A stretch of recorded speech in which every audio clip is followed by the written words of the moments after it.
Start ko na. Okay, ready? Okay, I'm going to teach you how to make an answer. Ikaw na lang. Listen.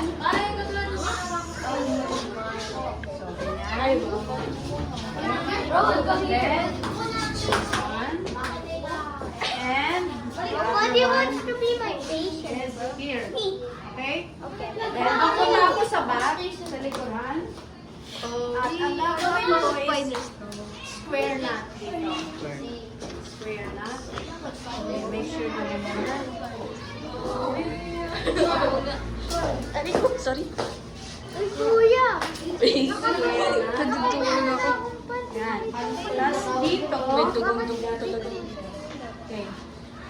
Ito ay gagawin yung overhand knot. Overhand. Ma'am, paano po? Ha?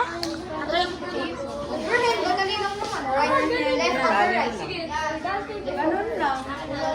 Kung hindi naman, kung masyado maikli, pwede nyo naman siyang I-fall. i-loop na lang na gano'n.